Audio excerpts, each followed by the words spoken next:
The air in the royal palace had turned sour.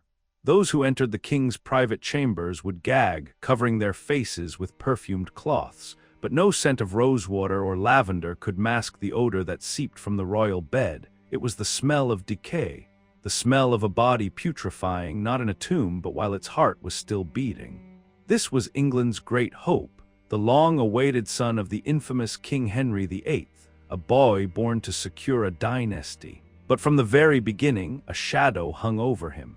His mother, Jane Seymour, survived his birth by only 12 days, succumbing to a vicious fever. Some whispered it was a dark omen. A prince brought into the world through such suffering was marked for tragedy.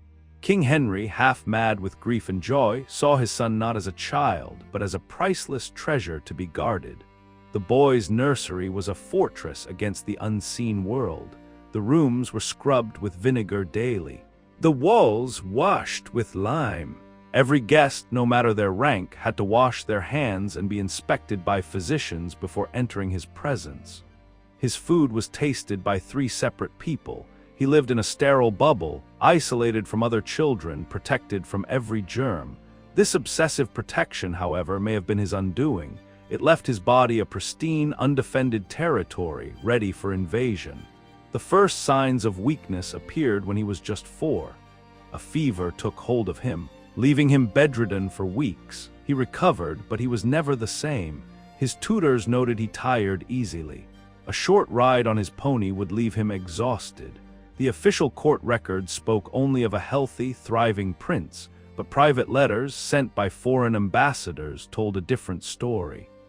They spoke of recurring coughs that left him gasping for air and mysterious rashes that covered his skin in painful sores. The Tudor propaganda machine was already at work, painting a portrait of strength to hide the creeping reality of his frailty.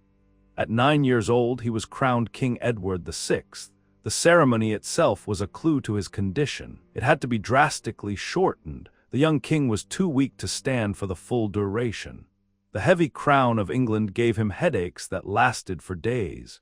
He had to be carried through the streets, unable to walk the procession route. Yet the official chronicles praised his regal bearing and his dignified strength.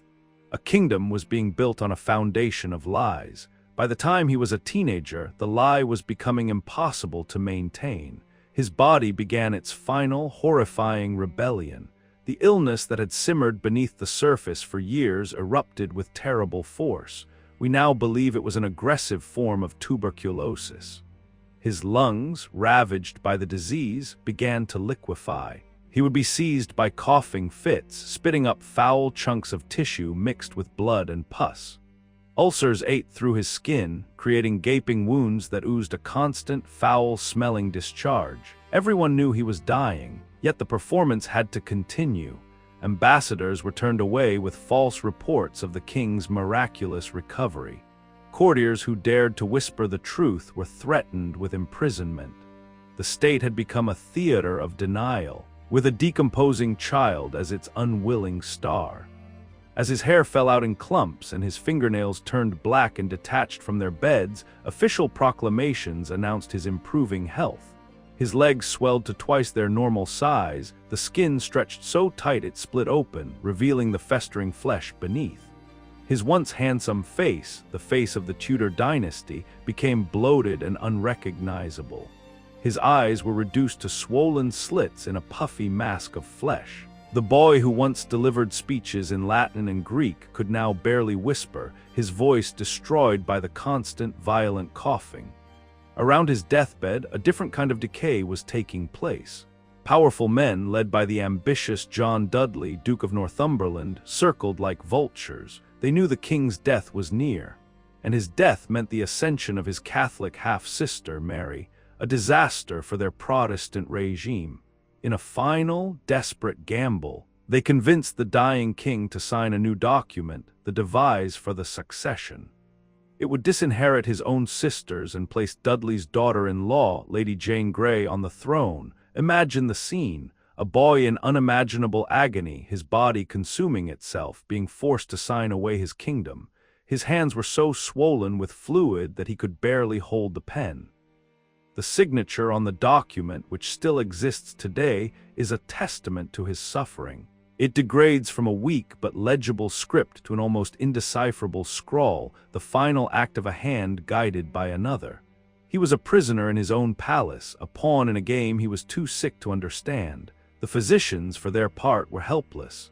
Their treatments were a catalogue of medieval tortures. They bled him, draining precious blood his body could not spare. They applied blistering agents to his chest, hoping to draw out the evil humors, but only creating more infected wounds. They gave him potions containing mercury and arsenic, poisons that likely only hastened the failure of his organs. In a final act of desperation, a woman who claimed to have healing powers was brought to his bedside. She took one look at the skeletal, bloated figure on the bed and fled the room in terror, claiming she could not heal what God had already claimed. In his last days, his body began to hemorrhage. He bled from his nose, his gums, and even his eyes. Dark purple bruises bloomed across his skin as his capillaries burst. The smell in his chambers became so overpowering that guards posted outside the door had to be rotated every hour, as many grew physically ill from the stench. On the 6th of July, 1553, the suffering finally ended. There was no dramatic final speech, no last words of wisdom.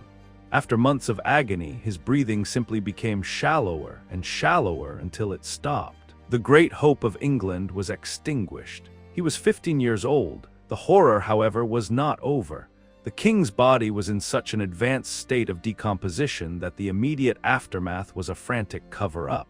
The embalming, usually a routine procedure, became a nightmare. When the embalmers opened his chest, they recoiled. The organs inside had turned to a putrid sludge. His lungs were described as resembling rotted sponges soaked in blood. His liver crumbled at the touch.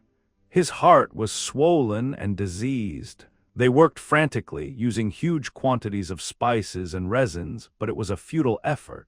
The decomposition was too advanced. Gases from the internal putrefaction caused the corpse to swell grotesquely. The decision was made to seal the body in a series of nested coffins. First lead, then wood, then another layer of lead. It was a desperate attempt to contain the smell and prevent the pressure from causing the coffin to burst. The official lying in state was cancelled.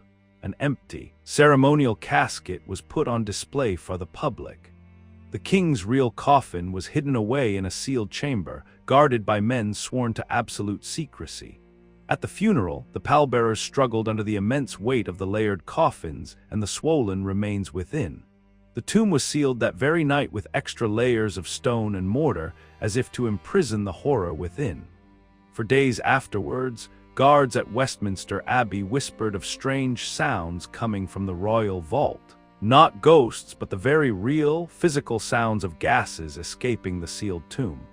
One guard even claimed to have seen a dark fluid seeping through the mortar. What they found inside Henry VIII's son was not just a diseased body. It was a mirror, a reflection of a kingdom consumed by ambition and religious strife. The dynasty Henry had sacrificed so much to build was revealed to be as fragile and diseased as his own son's body. The golden image of Tudor England, the one we see in portraits and films, is a carefully constructed fantasy.